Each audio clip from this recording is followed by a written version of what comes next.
Daniel, capítulo 1. Era o 3º ano do reinado de Joaquim em Judá, quando o rei Nabucodonosor da Babilônia declarou guerra a Jerusalém e sitiou a cidade. O Senhor entregou o rei Joaquim de Judá nas mãos dele, com alguns utensílios do templo de Deus. Nabucodonosor levou o rei e os utensílios para a casa do tesouro do seu Deus, na terra da Babilônia, a antiga Sinear. O rei ordenou a Aspenaz, chefe de pessoal do palácio, que escolhesse alguns israelitas da família real e da nobreza, jovens que fossem saudáveis e de boa aparência, inteligentes e de boa formação, de potencial para cargos de liderança no governo, gente de elite, e lhes ensinasse a língua e a cultura da Babilônia. O rei ordenou também que servissem a eles o mesmo cardápio do rei. Comiam do bom e do melhor e o mais fino vinho. Depois de 3 anos de treinamento, assumiriam cargos na corte do rei. 4 homens de Judá, Daniel, Ananias, Misael e Azarias, estavam entre os escolhidos. O chefe de pessoal do palácio deu a eles nomes babilônicos. Daniel passou a chamar-se Beltesazar. Ananias foi chamado Sadraque. Misael foi chamado Mesaque. E Azarias foi chamado Abed-nego.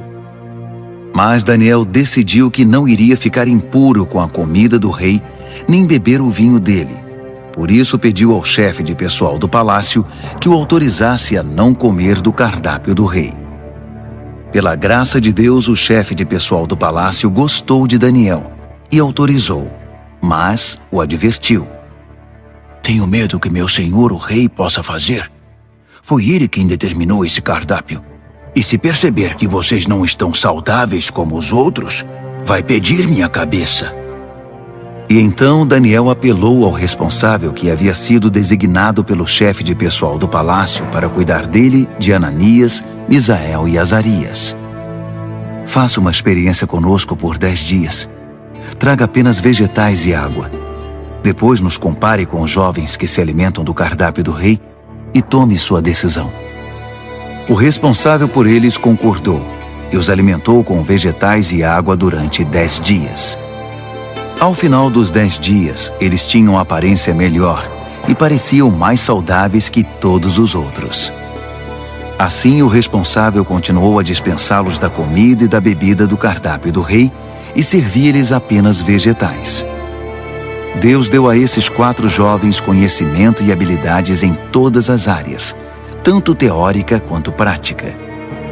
Além disso, Daniel tinha o dom de interpretar todo tipo de visões e sonhos. Ao final do tempo determinado pelo rei para o treinamento, o chefe de pessoal do palácio os levou para a presença de Nabucodonosor. Quando os entrevistou, o rei os achou muito melhores que todos os outros. Ninguém estava tão bem quanto Daniel, Ananias, Misael e Azarias. E assim eles assumiram suas responsabilidades na corte do rei. Sempre que o rei os consultava sobre qualquer assunto, teórico ou prático, eles se mostravam 10 vezes melhores que todos os magos e encantadores do reino juntos. Daniel continuou no serviço do rei até o 1º ano do reinado do rei Ciro. Daniel, capítulo 2. No 2º ano do seu reinado, o rei Nabucodonosor teve alguns sonhos que o estavam deixando maluco, tanto que ele nem conseguia mais dormir. Chamou então todos os magos, encantadores, feiticeiros e astrólogos da Babilônia para que interpretassem seus sonhos. Quando estavam todos na presença do rei, ele disse: Tive um sonho e não consigo tirá-lo da cabeça.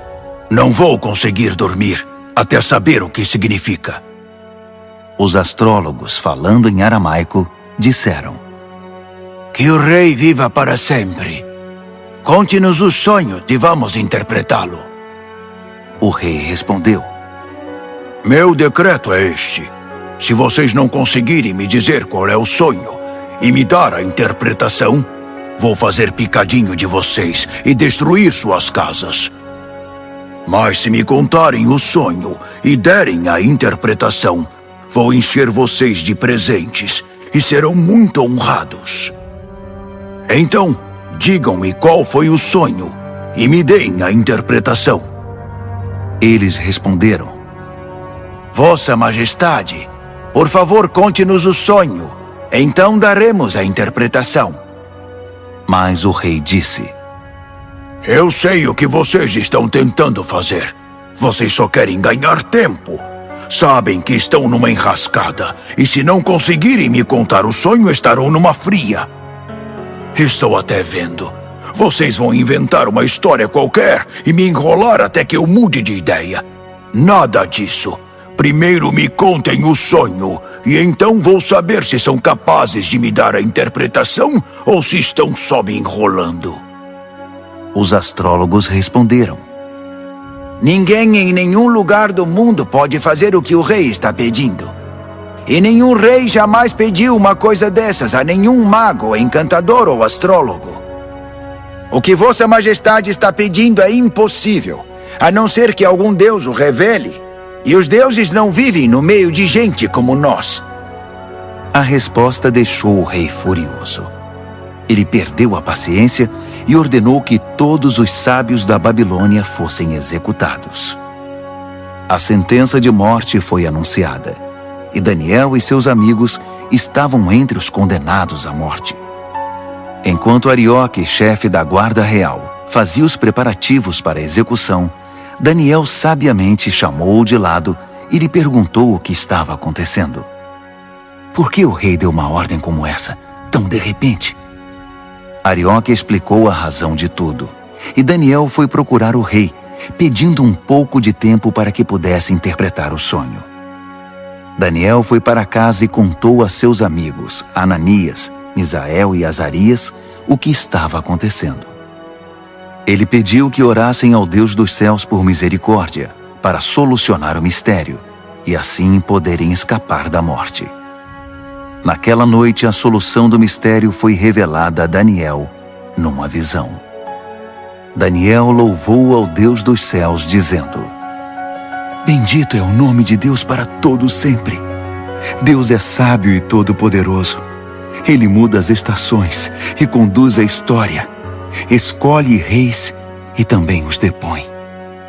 Ele dá tanto a sabedoria quanto o discernimento. Ele abre as profundezas, revela os segredos, conhece o que há na escuridão. A luz transborda dele. Ó Deus dos meus antepassados, a ti toda a minha gratidão e todo o meu louvor. Tu me tornaste sábio e forte, e agora nos mostraste o que pedimos. Tu resolveste o mistério do rei. Assim Daniel voltou a falar com Arioque, o encarregado da execução. Ele disse: Cancele a execução. Leve-me ao rei. Eu vou interpretar o sonho dele. Arioque não perdeu um minuto. Correu ao rei, levando Daniel com ele, e disse: Achei um homem entre os exilados de Judá que pode interpretar o sonho. O rei perguntou a Daniel, cujo nome babilônico era Beltesazar: Você tem certeza de que pode fazer isto? Contar o sonho e interpretá-lo? Daniel respondeu ao rei: Nenhum homem pode decifrar o mistério do rei, quem quer que seja, sábio, encantador, mago ou astrólogo. Mas há um Deus no céu que revela os mistérios, e ele me revelou. Ele está mostrando ao rei Nabucodonosor o que vai acontecer no futuro. Este é o sonho que o rei teve, a visão que encheu sua mente. Enquanto Vossa Majestade estava deitado na cama, ó rei, vieram ideias sobre o que vai acontecer no futuro. Aquele que revela mistérios mostrou ao rei o que vai acontecer. Mas a interpretação foi dada por meu intermédio, não porque eu seja mais sábio que qualquer outra pessoa, mas para que o rei saiba o que significa e entenda o que sonhou. O que viu, ó rei, foi uma enorme estátua em pé na sua frente, muito impressionante, mas também apavorante. A cabeça da estátua era de ouro puro, o peito e os braços eram de prata, o ventre e os quadris eram de bronze, as pernas eram de ferro, e os pés eram uma mistura de barro com ferro.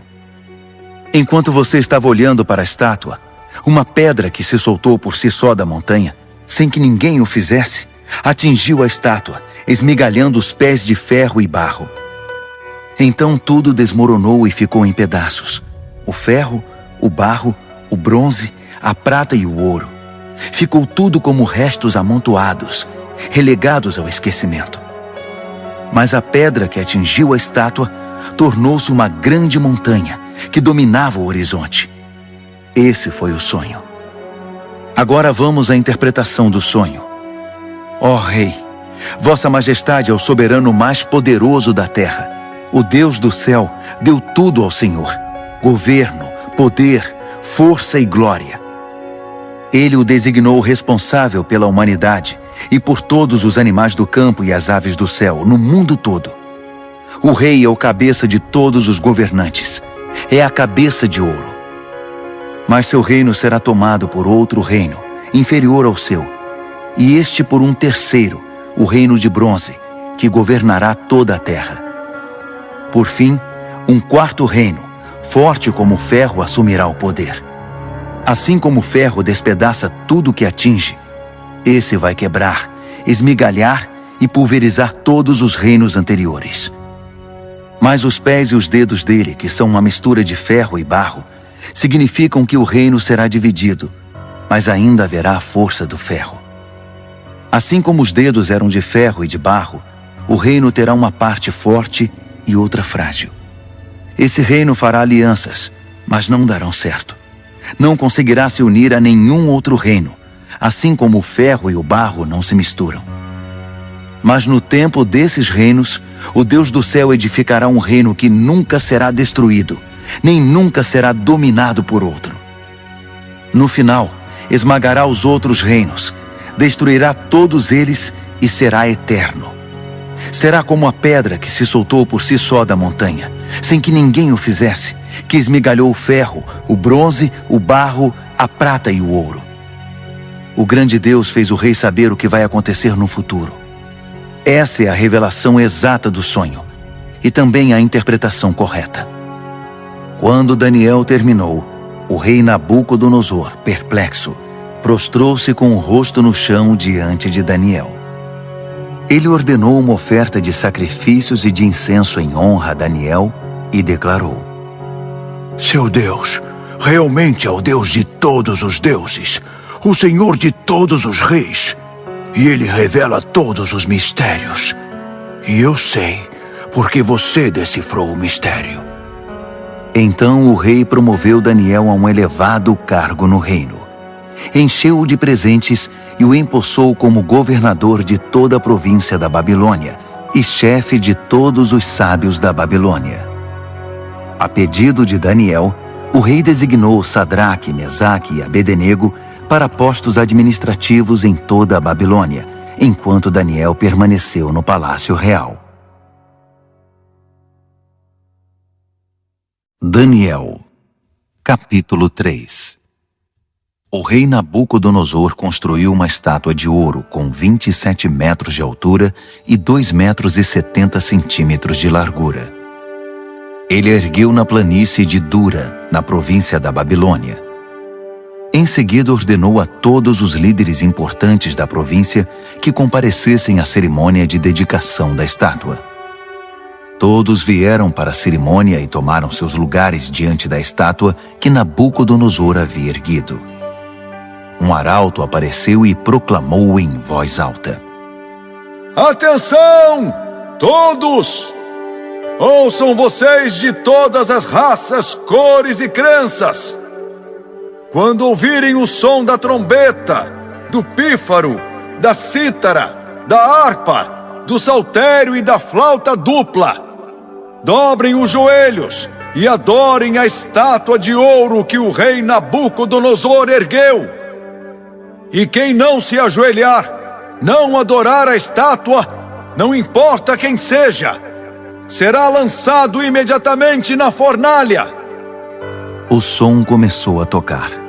Todos os instrumentos musicais da Babilônia e gente de todas as raças, cores e crenças dobraram os joelhos e adoraram a estátua de ouro que o rei Nabucodonosor havia erguido. Foi então que os astrólogos da Babilônia se manifestaram e acusaram os judeus. Eles disseram ao rei Nabucodonosor: Que o rei viva para sempre. Vossa Majestade deu ordens severas para que, ao ouvir o som tocar, deveríamos nos ajoelhar e adorar a estátua de ouro, e quem não o fizesse seria jogado na fornalha. Mas os judeus, Sadraque, Mesaque e Abednego, a quem o rei designou cargos elevados na província da Babilônia, ignoraram a ordem, ó rei. Eles não respeitam os nossos deuses e se negam a adorar a estátua de ouro que mandou erguer. Furioso, o rei Nabucodonosor ordenou que Sadraque, Mesaque e Abednego fossem trazidos. E quando eles chegaram, Nabucodonosor perguntou: Sadraque, Mesaque e Abednego, é verdade que vocês não respeitam meus deuses e se negam a adorar a estátua de ouro que mandei erguer? Vou dar a vocês uma segunda chance, mas a partir de agora, quando o som começar a tocar, vocês devem se ajoelhar e adorar a estátua. E se não o fizerem, serão jogados numa fornalha e ponto final. E que Deus vai livrá-los de mim? Sadraque, Mesaque e Abednego responderam: Sua ameaça não nos assusta. Se nos jogar na fornalha, o Deus que servimos pode nos salvar, não só da fornalha, como de qualquer outra coisa. E mesmo que ele não o faça, não importa, ó rei. Ainda assim, não vamos servir aos seus deuses, nem adorar a estátua de ouro que mandou erguer. Nabucodonosor estava prestes a explodir de tanta raiva. Imediatamente ordenou que a fornalha fosse aquecida 7 vezes mais que o normal e que alguns homens fortes do seu exército os amarrassem e os jogassem na fornalha. Sadraque, Mesaque e Abednego, com os pés e mãos amarrados e vestidos em suas roupas, foram jogados na fornalha extremamente quente. Por causa da ordem do rei, a fornalha estava tão quente que só as chamas foram suficientes para matar os homens que carregaram Sadraque, Mesaque e Abednego, e eles acabaram caindo fornalha dentro. De repente, o rei Nabucodonosor levantou-se num salto e perguntou: Não jogamos 3 homens com os pés e as mãos amarrados? Responderam os homens. Isso mesmo, senhor! Exclamou o rei. Vejam! Estou vendo 4 homens andando para lá e para cá no fogo, e eles estão bem. E o 4º homem parece um filho dos deuses. Não é possível. Nabucodonosor foi até a entrada da fornalha ardente e chamou: Sadraque, Mesaque e Abednego, servos do Deus Altíssimo, saiam, venham para cá. E Sadraque, Mesaque e Abednego saíram do meio do fogo. Todos os líderes do governo e os conselheiros do rei se reuniram para examiná-los e viram que o fogo não havia causado nenhum arranhão nos 3, nem um fio de cabelo queimado, nem cheiro de fumaça na roupa deles. Nabucodonosor exclamou: Bendito seja o Deus de Sadraque, Mesaque e Abednego! Ele enviou seu anjo e salvou seus servos. Eles confiaram no seu Deus, a ponto de ignorar as ordens do rei e arriscaram sua vida, mas não serviram nem adoraram outros deuses. Por isso decreto: todo, de qualquer lugar, cor, raça ou crença, que disser alguma coisa contra o Deus de Sadraque, Mesaque e Abednego, será despedaçado, e sua casa será destruída. Nunca houve um Deus que salvasse como esse. Então o rei promoveu Sadraque, Mesaque e Abednego na província da Babilônia. Daniel, capítulo 4. O rei Nabucodonosor a todos, de todas as raças, cores e crenças do mundo. Paz e prosperidade a todos. É um privilégio contar a vocês os grandes milagres que o Deus Altíssimo fez por mim. Seus milagres são impressionantes, e suas maravilhas surpreendentes. Seu reino dura para sempre e seu governo soberano é eterno. Eu, Nabucodonosor, vivia tranquilo no meu palácio, mas tive um sonho, quase um pesadelo, que me deixou abalado. Mandei buscar todos os sábios da Babilônia para que interpretassem o sonho. Quando todos estavam reunidos, magos, encantadores, astrólogos e adivinhos, contei-lhes o sonho, mas ninguém conseguiu dizer o significado. Mas veio Daniel, um homem cheio do Espírito Santo divino, e contei a ele o sonho.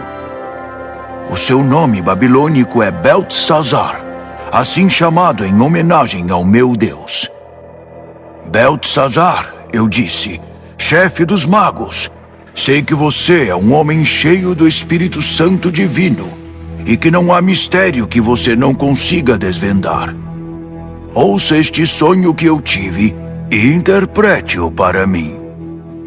Isto foi o que vi deitado na minha cama. Havia uma grande árvore no centro do mundo. Eu olhei e a árvore cresceu, tornando-se maior ainda. Seu topo alcançava o céu e era visto de todos os lugares da terra. Suas folhas eram belas e seus frutos fartos, produzindo comida suficiente para todos. Os animais se abrigavam debaixo dela e as aves faziam ninhos nos galhos. Todo mundo dependia dela. E enquanto eu ainda estava deitado, vi também isto. Um anjo desceu do céu e ordenou: derrubem a árvore, cortem seus galhos, arranquem suas folhas e espalhem seus frutos. Caçem os animais que estão debaixo dela e espantem os pássaros de seus galhos, mas deixem o toco e as raízes presos com ferro e bronze junto à relva do campo.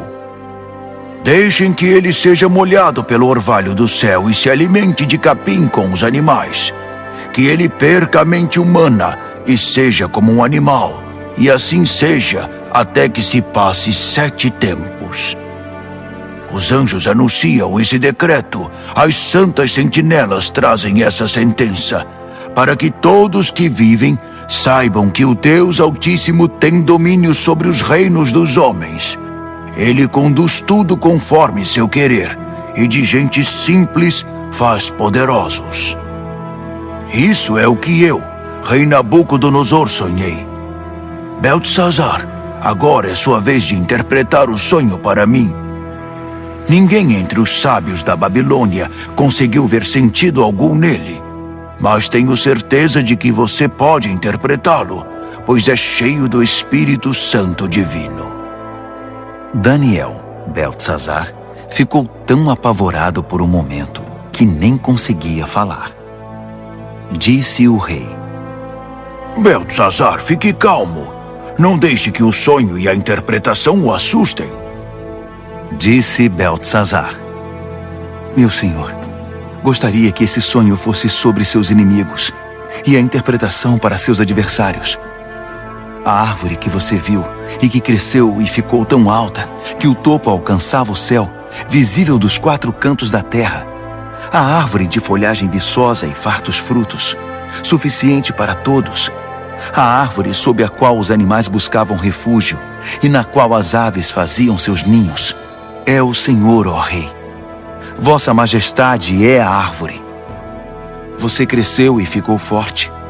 Sua Majestade atinge o céu e seu governo se estende aos 4 cantos da terra. E os anjos que desciam do céu proclamando: derrubem a árvore, destruam-na, mas deixem o toco e suas raízes na terra, presos com ferro e bronze junto à relva do campo. Deixem que ele seja molhado pelo orvalho do céu e que se alimente de grama com os animais durante 7 tempos. Isso, ó Rei, também se refere ao Senhor. Significa que o Deus Altíssimo proclamou uma sentença contra o rei. Será tirado do convívio dos homens e viverá com os animais. Se alimentará de capim como os bois e se molhará com o orvalho do céu. Isso durará 7 tempos, e o Senhor aprenderá que o Deus Altíssimo tem o domínio dos reinos dos homens e conduz tudo conforme seu querer. A parte sobre o toco da árvore e suas raízes que são deixados, significa que seu reino ainda será devolvido, depois que o Senhor reconhecer que é Deus quem tem domínio sobre tudo. Portanto, ó rei, aceite meu conselho. Abandone seus pecados e comece a viver diferentemente. Deixe essa vida de maldades, viva com justiça e cuide dos necessitados e desamparados. Só assim o Senhor continuará a viver tranquilo. Tudo isso aconteceu ao rei Nabucodonosor. Passados apenas 12 meses, ele estava andando pela sacada do palácio real na Babilônia e, de repente, exclamou orgulhoso: Olhe para tudo isto. É a grande Babilônia. E eu a construí sozinho, como capital do meu reino para minha honra e glória. Assim que as palavras saíram da sua boca, ouviu-se uma voz do céu: Este é o decreto contra você, rei Nabucodonosor. Seu reino foi tomado de você. Você será tirado do convívio dos homens, viverá com os animais do campo e comerá capim como boi.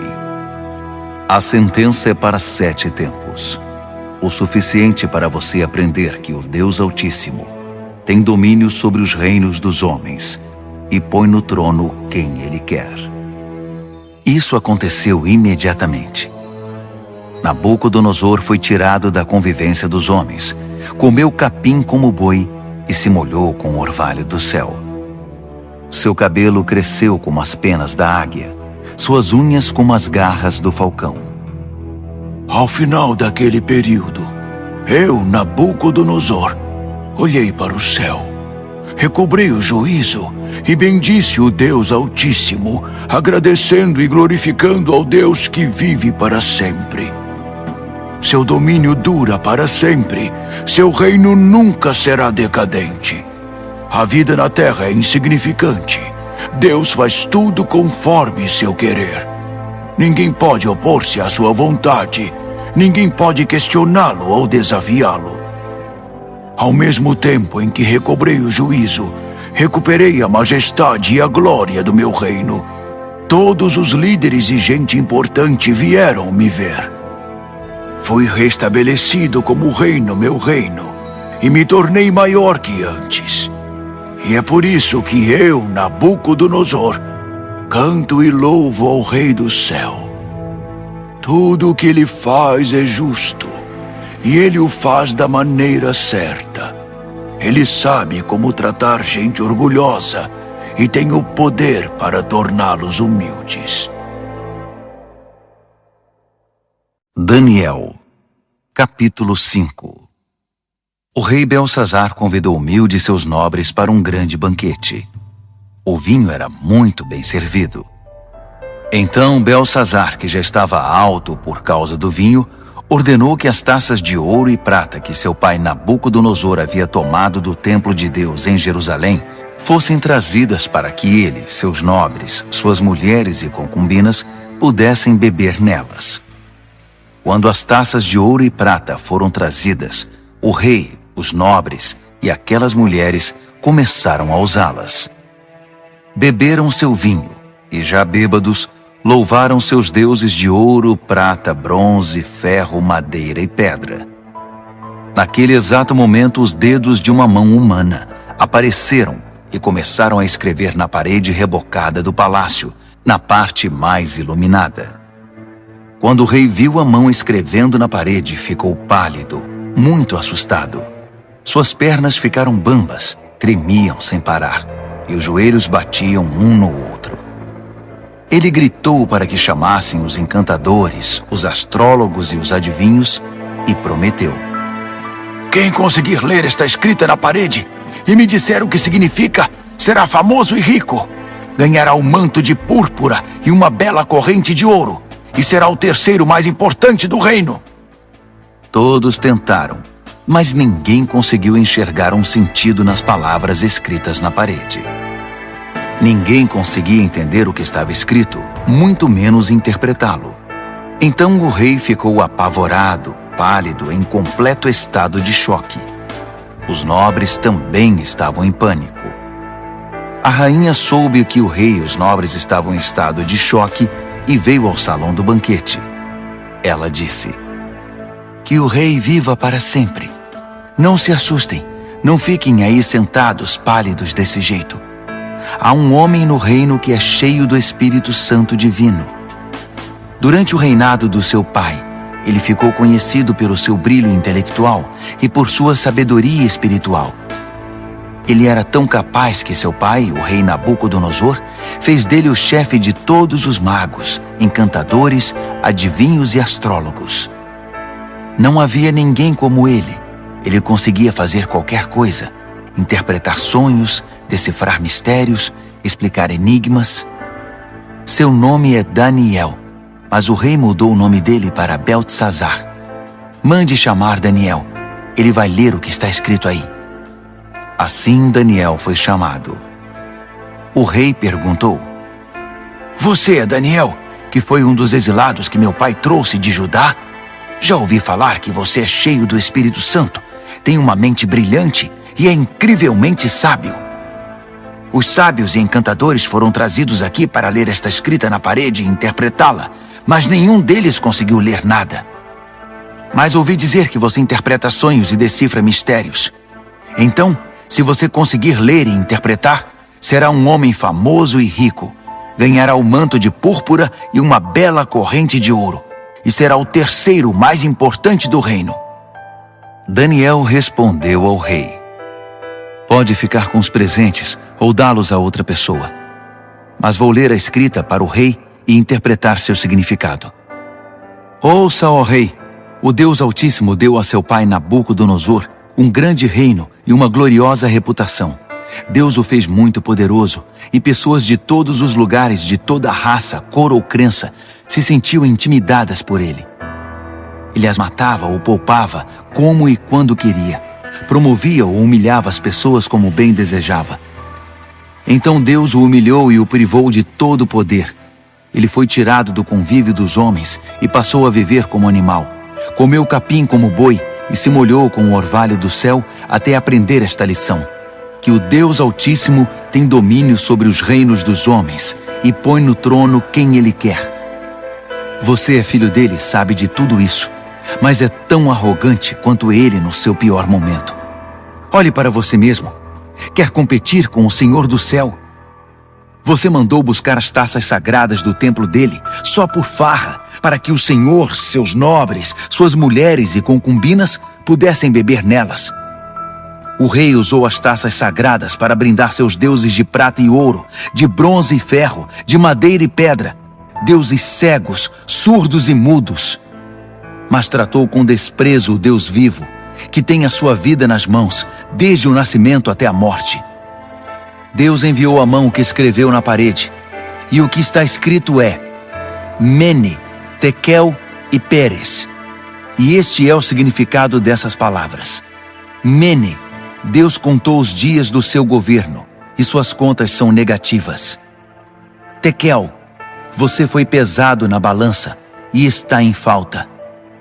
Peres, seu reino foi dividido e entregue aos medos e persas. Beltesazar fez o que havia prometido. Vestiu o manto de púrpura em Daniel, colocou uma bela corrente de ouro em seu pescoço e o promoveu a terceiro mais importante do reino. Naquela mesma noite, o rei Beltesazar da Babilônia foi morto. Dario, o Medo, tinha 62 anos quando o sucedeu como rei. Daniel, capítulo 6. Dario reorganizou seu reino. Ele designou 120 governadores para administrar todas as províncias do reino.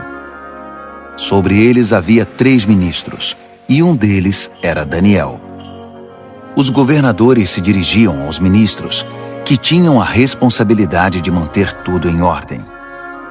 Mas Daniel era cheio de vitalidade e tinha uma inteligência tão superior aos outros ministros e governadores que o rei decidiu designá-lo responsável por todo o reino. Os ministros e governadores se reuniram para ver se descobriam algum ponto fraco de Daniel que pudesse usar contra ele, mas não conseguiram nada. Ele era exemplar e absolutamente confiável. Não conseguiram achar nenhuma evidência de negligência ou má conduta. Após inúmeras tentativas, desistiram e disseram: Nunca vamos descobrir nada contra esse Daniel, a não ser que inventemos alguma acusação e tramemos algo contra ele. Assim, os ministros e governadores tramaram contra ele e foram ao rei dizer: Rei Dario, que viva para sempre!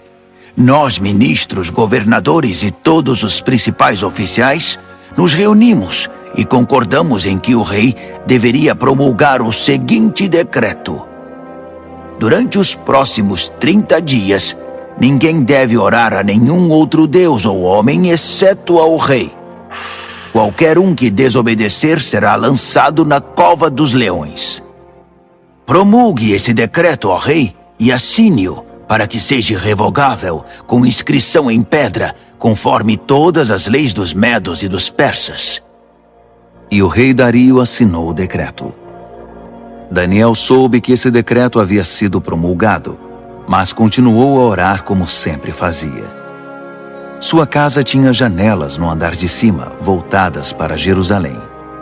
3 vezes ao dia, ele se ajoelhava ali em oração, agradecendo e louvando a Deus. Os conspiradores vieram e o viram orando, pedindo a ajuda de Deus. Imediatamente foram ao rei e o lembraram do decreto.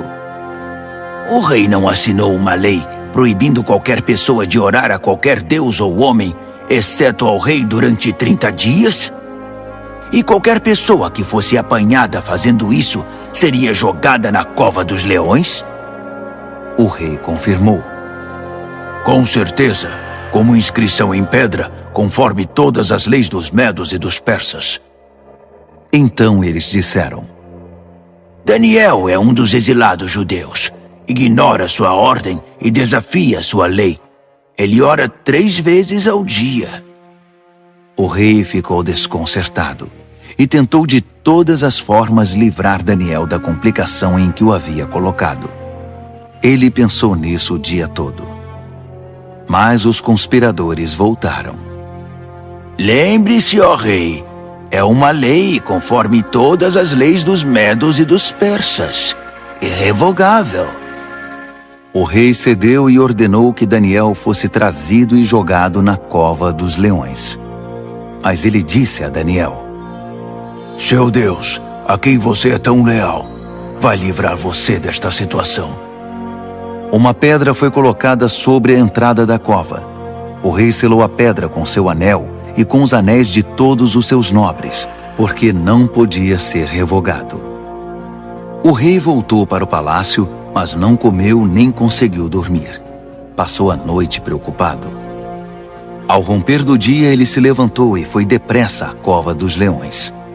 Quando chegou perto, chamou o aflito: Daniel, servo do Deus Altíssimo! Será que seu Deus, a quem você serve tão fielmente, livrou você dos leões? Daniel respondeu: Que o rei viva para sempre! Meu Deus enviou seu anjo que fechou a boca dos leões para que não me fizessem nenhum mal. Fui considerado inocente diante de Deus e também diante do Senhor, ó rei, pois não fiz mal algum ao Senhor. Quando o rei ouviu essas palavras, ficou muito feliz. Ele ordenou que Daniel fosse retirado da cova. Depois que ele saiu, verificou-se que não havia nenhum arranhão sequer. Ele havia confiado em seu Deus. Então o rei ordenou que os conselheiros que tinham conspirado contra Daniel fossem jogados na cova dos leões, com suas mulheres e filhos. Antes mesmo de chegar ao fundo da cova, os leões já os agarraram e os despedaçaram. O rei Dario divulgou esta proclamação a todos na terra, de qualquer raça, cor e crença. A paz esteja com vocês. Muita paz. Decreto que o Deus de Daniel seja adorado e temido em todo o meu reino. Ele é o Deus vivo e permanece para sempre. Seu reino nunca é destruído. Seu governo continua eternamente. Ele é o Salvador e o Redentor. Ele realiza milagres impressionantes nos céus e na terra. Ele livrou Daniel do poder dos leões. Daniel foi muito bem tratado no restante do reinado de Dario e também no reinado seguinte, de Ciro, o persa.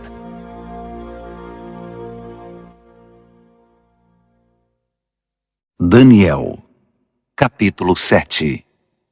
No primeiro ano do rei Belsazar da Babilônia, Daniel teve um sonho.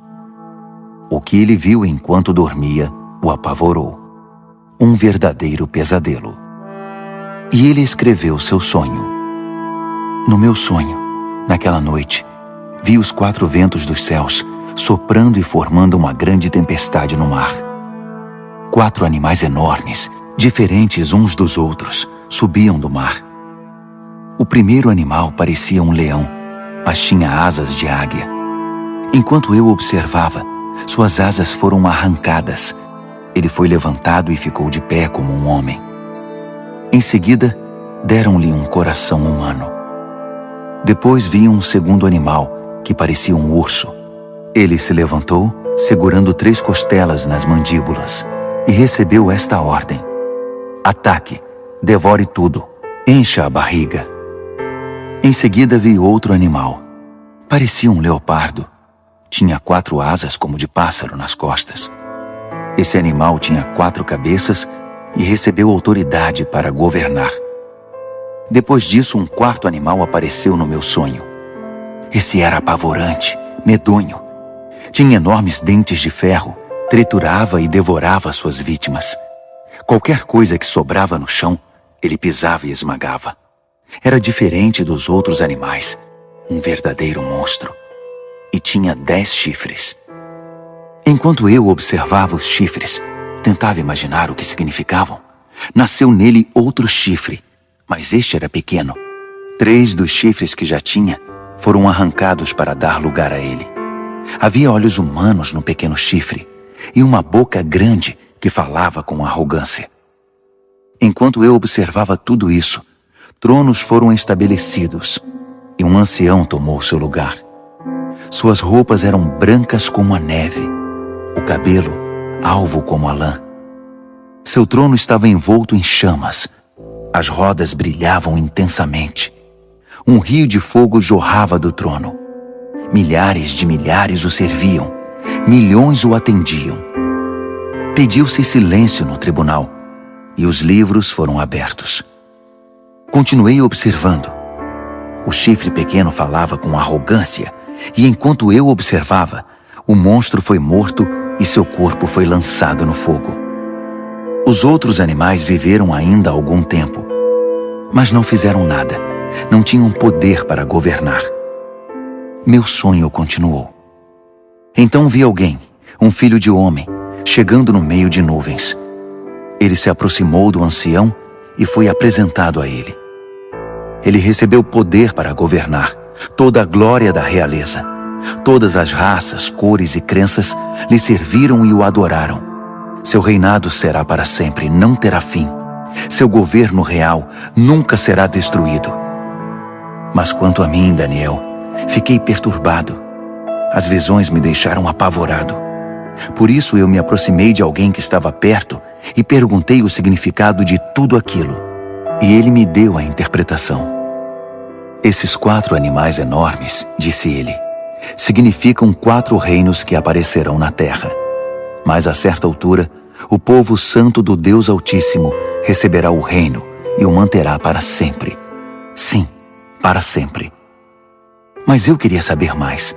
Estava curioso sobre o 4º animal, aquele que era tão diferente dos outros, o monstro medonho com os dentes de ferro e garras de bronze, que engolia o que despedaçava e pisoteava tudo o que via pela frente. E eu queria saber também a respeito dos 10 chifres e do chifre pequeno que nasceu, ocupando o lugar de 3 dos primeiros chifres. Esse novo chifre tinha olhos e com sua boca grande falava de forma arrogante, dominando os outros chifres. Observei que esse chifre fazia guerra contra o santo povo de Deus e levava vantagem sobre eles. Mas o ancião interveio e decidiu a favor do povo do Deus Altíssimo. No final, o povo santo de Deus assumiu o controle do reino. A pessoa que estava perto de mim explicou: o quarto animal é o quarto reino que aparecerá na terra. Será diferente dos 3 primeiros, um reino monstruoso que devorará e pisoteará todos à sua volta. Os 10 chifres são 10 reis, um após o outro, que procederão desse reino.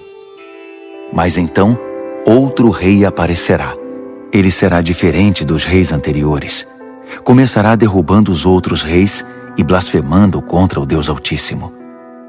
Ele perseguirá os seguidores do Deus Altíssimo e tentará eliminar a adoração sagrada e a prática da justiça. O santo povo de Deus será perseguido por ele durante um tempo, 2 tempos e meio tempo. Mas quando for feito silêncio no tribunal, o chifre não terá mais o seu poder e será destruído definitivamente. O governo real, a autoridade e a glória de todos os reinos debaixo do céu serão entregues ao povo do Deus Altíssimo, e esse governo durará para sempre. Todos os outros governantes irão servir e prestar obediência a ele. O sonho acabou assim, e eu, Daniel, continuei chocado, como alguém que tinha acabado de ver um fantasma, mas guardei tudo para mim. Daniel, capítulo 8. No 3º ano do reinado de Belsazar, eu, Daniel, tive outra visão. Era a 2ª visão. Nessa visão, eu me vi em Suzã, a capital da província de Elão, diante do canal Ulai. Ao olhar em volta, fiquei surpreso de ver um carneiro diante de mim. O carneiro tinha 2 chifres enormes, um maior que o outro, mas o chifre maior foi o último a aparecer. Fiquei observando enquanto o carneiro avançava, primeiro para o oeste, depois para o norte e então para o sul. Nenhum animal conseguia enfrentá-lo. Ele fazia o que queria e, todo arrogante, posava de rei dos animais. Enquanto eu observava, tentando entender o significado de tudo aquilo, vi também um bode que tinha um enorme chifre no meio da testa. Ele vinha do oeste e percorreu toda a terra, sem tocar o solo uma única vez. O bode aproximou-se do carneiro de 2 chifres que eu tinha visto antes diante do canal e o atacou ferozmente. Observei enquanto ele, louco de raiva, atacava o carneiro. A violência era tanta que ele lhe quebrou os 2 chifres. O carneiro não conseguiu resistir. O bode o derrubou e o pisoteou. Nada pôde salvar o carneiro. Então o bode tornou-se cada vez mais arrogante, e no auge do poder, seu chifre imenso se quebrou, e 4 outros chifres enormes surgiram no lugar, apontando para o norte, o sul, o leste e o oeste. De um desses grandes chifres surgiu outro chifre pequeno, mas o seu poder cresceu até atingir o sul e o leste, e a querida terra prometida. Cresceu tanto que atingiu as estrelas, o exército celestial, e lançou algumas delas na terra e as pisoteou. Ele ousou até desafiar o poder de Deus, o príncipe do exército celestial. Ele acabou com a adoração diária e profanou o santuário. Como castigo pelos seus pecados, o santo povo de Deus também foi atacado por ele. O chifre desprezou a verdade de Deus. Extremamente arrogante, dominou tudo o que via pela frente. Naquele momento ouvi 2 anjos conversando. O primeiro perguntou: quanto tempo vai durar isso? Sem adoração diária, esse castigo devastador pelo pecado? E o povo de Deus e o santuário vão continuar sendo desprezados e pisoteados? O outro respondeu: um período de 2.300 tardes e manhãs. Então, o santuário será restaurado. Enquanto eu, Daniel, estava tentando encontrar um sentido no que via, uma figura humana apareceu diante de mim. Ouvi uma voz de homem que vinha do canal de Ulai e chamava: Gabriel, diga a este homem o que está acontecendo. Explique a visão a ele. Ele veio até mim, mas quando se aproximou, fiquei aterrorizado e me prostrei com o rosto em terra. Ele disse: entenda que esta visão diz respeito ao final dos tempos. Assim que ele falou, eu desmaiei, com o rosto no chão. Mas ele me despertou e me levantou. Ele continuou: vou contar a você o que vai acontecer nos dias de juízo, pois haverá um fim para tudo isso. O carneiro de 2 chifres que você viu representa os 2 reis dos Medos e dos Persas. O bode representa o reino dos gregos, e o chifre enorme na testa dele é o primeiro rei. Os 4 chifres que surgiram no lugar dele, depois que foi quebrado, são os 4 reis que virão depois dele, mas sem o mesmo poder. Quando o reinado deles estiver no fim e as rebeliões se intensificarem, surgirá um rei cruel, um mestre da maldade. Seu poder aumentará imensamente. Ele será arrogante, de fala autoritária, fazendo exatamente o que quer. Derrubará poderosos e santos por todos os lados. Suas ações criminosas vão se multiplicar. E como vão? Ele vai achar que é invencível e vai se livrar de todos os que cruzarem seu caminho.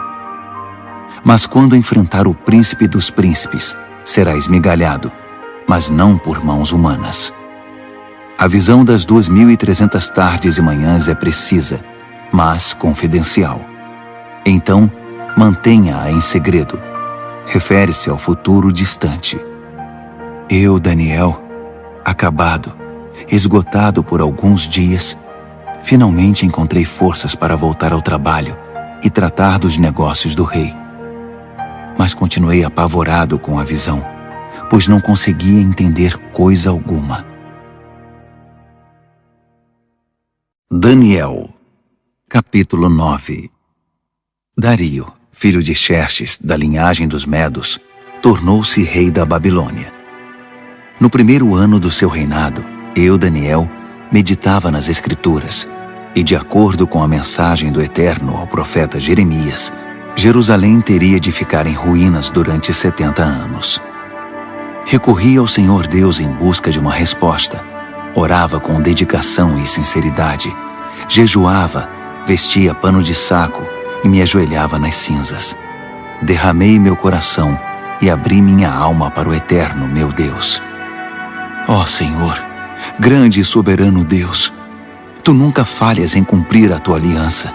Nunca desistes daqueles que Te amam e obedecem ao que ordenas. Mas nós pecamos de todas as formas possíveis. Cometemos pecados terríveis, fomos rebeldes, enganamos e pegamos atalhos para fugir dos Teus caminhos. Fizemo-nos de surdos diante dos Teus servos, os profetas, que pregaram Tua mensagem aos nossos reis e líderes, aos nossos pais e a todo o povo da terra. Tu fizeste tudo certo, Senhor, mas tudo o que temos a apresentar é culpa e vergonha, todos nós, o povo de Judá, os cidadãos de Jerusalém, Israel no exílio e em todos os lugares por onde fomos espalhados, por ter Te traído. Ah, sim, fomos envergonhados publicamente, todos nós, nossos reis, líderes, pais, diante do mundo. Mas foi bem merecido, por causa do nosso pecado. A Tua compaixão é nossa única esperança, ó Senhor, o nosso Deus, porque na nossa rebeldia abrimos mão dos nossos direitos. Não prestamos atenção em Ti quando nos disseste como deveríamos viver, nem obedecemos ao ensinamento proclamado por Teus servos, os profetas. Todos nós em Israel optamos por Te ignorar. Desprezamos Tuas instruções para fazer apenas o que era do nosso agrado. E agora estamos pagando por isso. A maldição expressa claramente na revelação feita a Moisés, servo de Deus, agora está fazendo efeito entre nós. É o salário do nosso pecado contra Ti. Fizeste a nossos governantes o que prometeste fazer. Trouxeste desgraça sobre nós em Jerusalém, a pior já registrada. E como estava escrito na revelação de Deus a Moisés, a catástrofe foi total. Nada foi poupado. Nós nos mostramos obstinados no nosso pecado, sem nunca considerar Tuas orientações, ignorando Tuas advertências. Assim, com razão, deixaste que a desgraça viesse sobre nós com tudo. Tu, ó Eterno, tens todo o direito de fazer isso, pois nós te ignoramos de maneira persistente, com muita culpa no cartório. Ó Senhor, Tu és nosso Deus, pois livraste Teu povo da terra do Egito numa grande demonstração de poder. O povo ainda fala nisso. Confessamos que pecamos, que vivemos uma vida de maldades. Como sempre tens agido, consertando as coisas e endireitando as pessoas. Por favor, afasta Tua grande ira contra Jerusalém, que é a Tua cidade, Teu santo monte. Sabemos que foi por culpa nossa que isso aconteceu.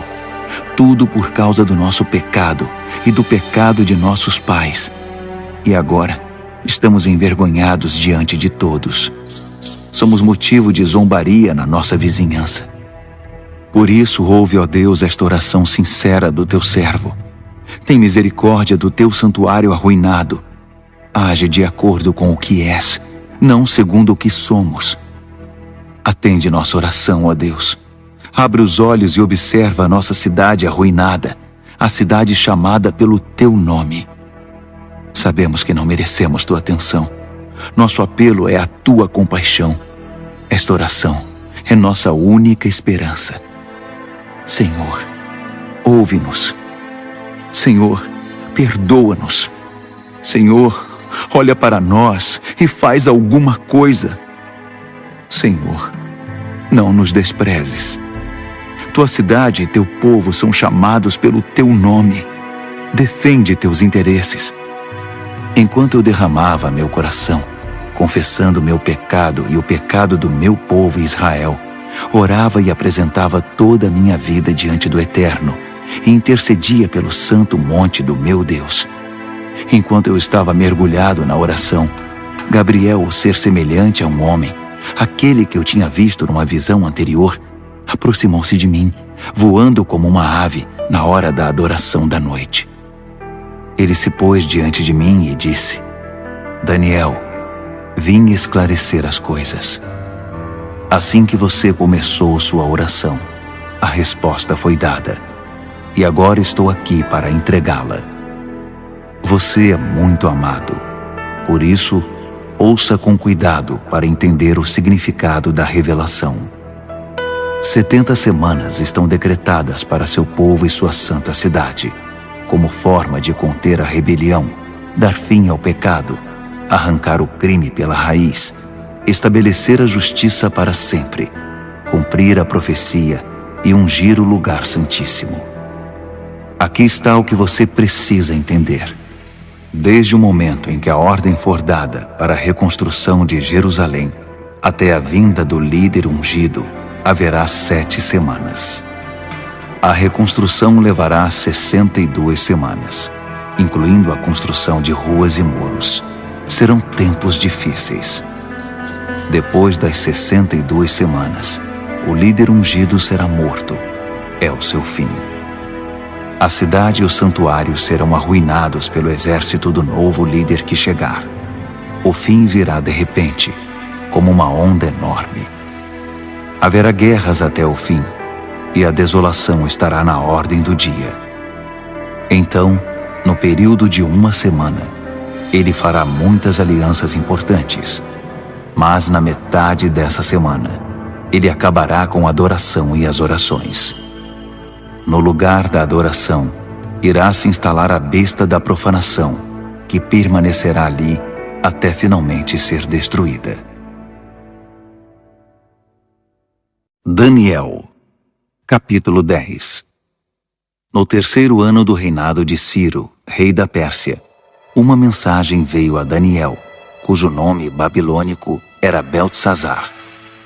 A mensagem era verdadeira e falava de uma grande guerra. Ele entendeu, pois seu significado veio por revelação. Durante aqueles dias, eu, Daniel, guardei luto por Jerusalém durante 3 semanas. Comi apenas comida simples, sem tempero, e não comi carne nem bebi vinho. Não tomei banho nem me barbeei até que tivessem passado as 3 semanas. No dia 24 do 1º mês, eu estava de pé diante do grande rio, o Tigre. Levantei os olhos e, para minha surpresa, vi um homem vestido de linho, com um cinto de ouro puro na cintura. Seu corpo brilhava como se fosse esculpido de pedra preciosa. A face era radiante e os olhos vivos e penetrantes como tochas. Os braços e pernas reluziam como bronze polido e sua voz soava como um grande coral. Eu, Daniel, fui o único a vê-lo. Os homens que estavam comigo, embora não estivessem vendo, foram tomados de medo e correram para se esconder, temendo o pior. Quando fiquei sozinho depois dessa visão, abandonado pelos meus amigos, meus joelhos ficaram bambos e o rosto pálido, sem força nenhuma.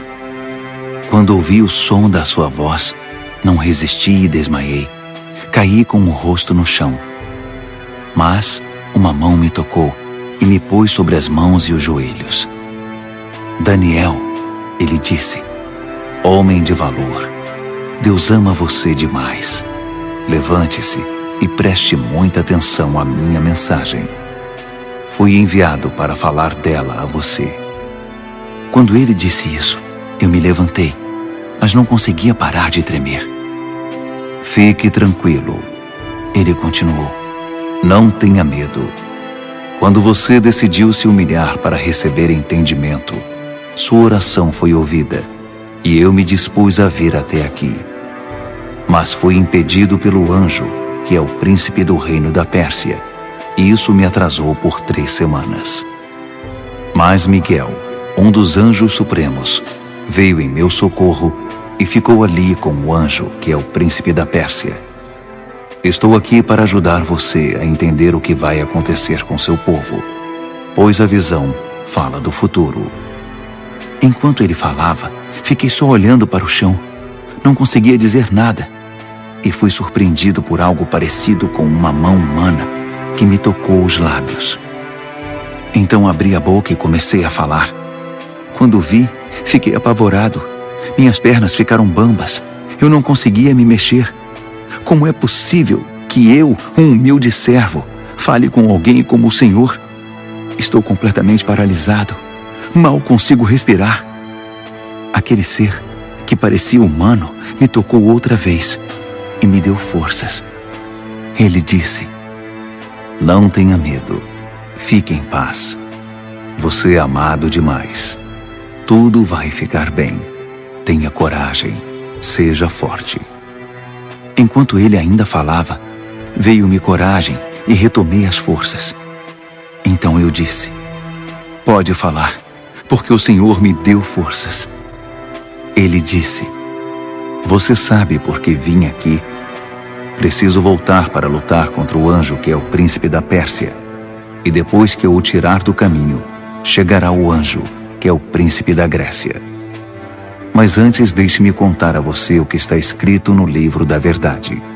Ninguém me ajuda na minha luta contra esses seres, a não ser Miguel, o anjo, que é o príncipe de vocês. Daniel, capítulo 11. Eu tenho ajudado da melhor maneira possível, desde o 1º ano do reinado de Dario, rei dos Medos. Mas agora deixe-me dizer como estão as coisas. Outros 3 reis da Pérsia aparecerão, e depois deles um 4º rei, que será muito mais rico que os outros. Quando ele achar que já tem poder suficiente, ganho com sua riqueza, declarará guerra contra o reino da Grécia. Nesse momento, aparecerá um rei poderoso, que dominará um enorme território e conduzirá tudo como bem entender. Mas no auge do seu poder, quando tudo estiver aparentemente bem, seu reino se dividirá em 4 partes: norte, sul, leste e oeste. Mas seus herdeiros não receberão nada. Não haverá continuidade do poder, pois outros o tomarão. Em seguida, o rei do sul se fortalecerá, mas um dos seus príncipes será mais forte que ele e governará um território ainda maior. Depois de alguns anos, os dois se tornarão aliados, e a filha do rei do sul se casará com o rei do norte, para consolidar o acordo. Mas a influência dela enfraquecerá e seu filho não sobreviverá. Ela, seus servos, seu filho e seu marido serão traídos. Algum tempo depois, alguém da família real aparecerá e assumirá o trono. Ele assumirá o comando do exército, invadirá o norte e alcançará grande vitória. Ele tomará os deuses de metal deles e todos os utensílios de ouro e prata que os acompanham e os levará para o Egito. Passado algum tempo, o rei do norte se recuperará e invadirá a terra do rei do sul, mas não terá sucesso. Terá de bater em retirada. Mas seus filhos formarão um exército gigante e descerão como uma inundação, um ataque impetuoso sobre as defesas do sul. Furioso, o rei do sul sairá e enfrentará o rei do norte, que estará à espera com seu enorme exército, mas apesar disso, será derrotado. Enquanto os cadáveres são tirados do campo, o rei, com muita sede de sangue, sairá massacrando dezenas de milhares. Mas sua vitória não vai durar muito, pois o rei do norte reunirá um exército ainda maior que o anterior, e depois de alguns anos, voltará à batalha com inúmeros soldados, muito arsenal e provisões inesgotáveis. Naqueles dias, muitos outros se engajarão na batalha contra o rei do sul. Revoltosos do seu próprio povo, embriagados por sonhos de poder, se ajuntarão a eles, mas acabarão frustrados. Quando o rei do norte chegar, fará rampas de cerco e conquistará a cidade fortificada. Os exércitos do sul serão despedaçados diante dele. Nem mesmo suas famosas tropas de choque conterão o agressor. Ele entrará todo arrogante, como se fosse o dono de tudo. Ele se apossará da linda terra e se instalará aí. Depois, prosseguirá para ter controle total. Fará um tratado de paz e até dará sua filha em casamento ao rei do sul, parte de uma trama para destruí-lo de vez. Mas o plano será um fiasco, não será bem sucedido. Mais tarde, voltará sua atenção para as regiões costeiras e fará inúmeros prisioneiros. Mas um general intervirá e dará um basta às suas ameaças. Quem metia medo ficará amedrontado. Ele voltará para casa e passará a cuidar dos próprios negócios. Mas a essa altura já estará acabado e logo já não se ouvirá mais falar dele. Ele será sucedido por um perdedor, já com seu governo, sua reputação e sua autoridade em frangalhos. Por isso não durará muito, sairá da história rapidamente, sem nem mesmo ter lutado. Seu lugar será preenchido por um sujeito desprezado e desprezível. Mas ele surpreenderá todos, saindo como que do nada e se apossando do reino. Ele avançará como um rolo compressor, e até o príncipe da aliança será esmagado. Depois de negociar um cessar-fogo, ele violará as condições. Que traidor! Com alguns poucos comparsas, assumirá o controle total. Ele invadirá as províncias mais ricas, quando elas menos esperarem. Ultrapassará todos seus antepassados, prenderá e saqueará. Viverá com seus amigos num luxo desmedido. Ele fará planos contra as cidades fortificadas, mas não será por muito tempo. Ele ajuntará um grande exército muito bem armado para combater o rei do sul. Em resposta, o rei do sul manterá seu exército, ainda maior, a postos, pronto para a batalha. Mas não será capaz de sustentar essa condição por muito tempo, em razão das intrigas nas próprias fileiras. Sua corte estará minada por tramas e conspirações. Assim seu exército será esmagado, e o campo de batalha ficará coberto de cadáveres. Os dois reis, ambos com planos maldosos um contra o outro, vão se sentar à mesa de conferências e negociarão seus engodos. Nada resultará desse tratado, que não passará de um emaranhado de mentiras. Mas ainda não é o fim. A história não acabou. O rei do norte irá para casa carregado de despojos. mas sua mente estará voltada para a destruição da Santa Aliança, enquanto estiver passando pela terra a caminho de casa. 1 ano mais tarde, ele comandará nova invasão ao sul, mas a segunda invasão não será como a primeira. Quando os navios romanos chegarem, ele dará meia volta e retornará para casa. Mas ao passar pela terra, seu ódio contra a Santa Aliança será despertado. Ele fará acordo com todos os que se dispuserem a trair a Santa Aliança, tomando partido deles. Suas forças entrarão marchando e profanarão o santuário e a cidadela.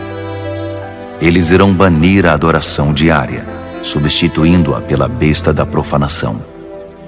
O rei do norte honrará os que traírem a Santa Aliança, corrompendo-os ainda mais com sua conversa sedutora. Mas os que forem leais a Deus tomarão posição firme a favor de Deus. Os que mantiverem o bom senso ensinarão o bem às multidões pelo exemplo. Eles serão submetidos a provas terríveis durante um certo período. Alguns serão mortos, outros queimados, alguns exilados, outros roubados. Quando a prova for muito difícil, receberão alguma ajuda, mas não muita. E muitos dos pretensos ajudadores se portarão com indiferença.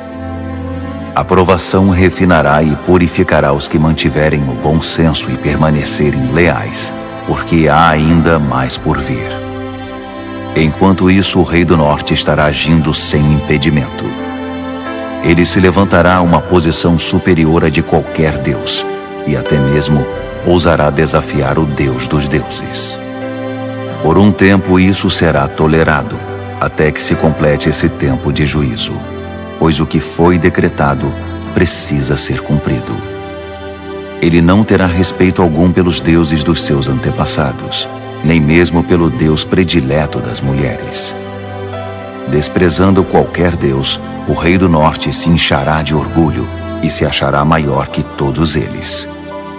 Ele chegará a ponto de desprezar o Deus dos santos, e no lugar em que Deus é adorado, colocará em exibição, com generoso ornamento de prata, ouro e pedras preciosas, um Deus novo, do qual nunca se ouviu falar. Marchando sob a bandeira desse Deus estranho, ele atacará as principais fortalezas. Promoverá todos os que seguirem esse Deus, dando a eles cargos importantes e recompensando-os com concessões de terras.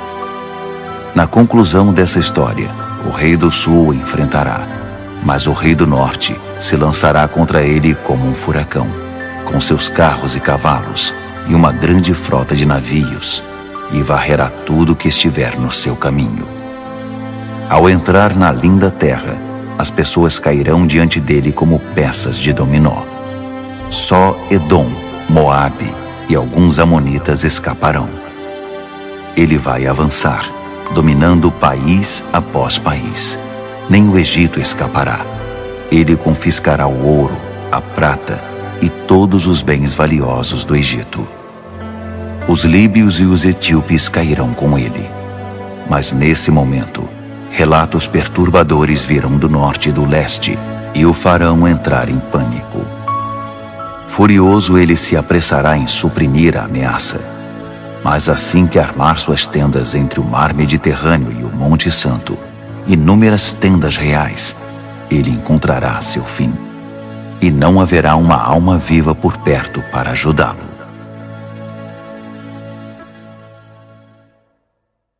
Daniel, capítulo 12. Esse será o momento quando Miguel, o grande anjo, que é o príncipe defensor do seu povo, entrará em cena. Será um tempo de desgraça, a pior desgraça que o mundo já conheceu. Mas seu povo será salvo da desgraça, todos os que tiverem o nome escrito no livro. Uma grande multidão, composta daqueles que já morreram e foram sepultados, acordará. Alguns para a vida eterna, outros para a vergonha eterna. Homens e mulheres que viveram de forma sábia e justa brilharão como a noite sem nuvens, repleta de estrelas. E os que conduziram outras pessoas ao caminho certo brilharão como estrelas para sempre. Este é um relato confidencial, Daniel, para seus olhos e ouvidos somente. Mantenha-o em segredo. Guarde o livro fechado à chave até o final. Nesse ínterim, haverá uma busca frenética para se tentar entender o que está acontecendo. Enquanto eu, Daniel, ouvia tudo isso, apareceram dois seres, um do lado do rio em que eu estava e o outro do outro lado. Um deles perguntou a um terceiro homem vestido de linho que estava acima das águas do rio: até quando vai continuar essa história intrigante? O homem vestido de linho, que estava acima das águas do rio, levantou as mãos para o céu. Ouvi quando ele jurou solenemente pelo Eterno que seria um tempo, 2 tempos e meio tempo, e que quando o opressor do povo santo fosse derrubado, a história chegaria ao seu final. Ouvi tudo isso claramente, mas não entendi. Por isso perguntei: Senhor, pode me explicar isso? Continue a fazer o que está fazendo, Daniel. Ele disse: a mensagem é confidencial e será guardada a chave até o fim, até que tudo chegue à sua conclusão. O povo será purificado e renovado, mas os maus continuarão sendo maus, sem ter a menor ideia do que está acontecendo. Já os que viverem de forma sábia e justa entenderão tudo. A partir do momento em que a adoração diária for abolida do templo e a besta da profanação for introduzida no seu lugar, vão se passar 1290 dias. Abençoados os que persistirem pacientemente durante os 1335 dias. E você prossiga em sua jornada, sem ficar ansioso ou preocupado. Fique tranquilo. Quando tudo tiver passado, você se levantará para receber sua recompensa. Curiosidades sobre o livro de Daniel. Primeiro, mistura de histórias e profecias. O livro de Daniel é muito interessante porque contém várias coisas diferentes, como histórias e previsões sobre o futuro. Isso faz dele um livro único na Bíblia. Segundo, previsões que aconteceram. Daniel fez algumas previsões que, segundo a tradição religiosa, realmente aconteceram. Ele falou sobre impérios que iam surgir e desaparecer, como o Império Babilônico e o Império Persa. Terceiro, histórias famosas.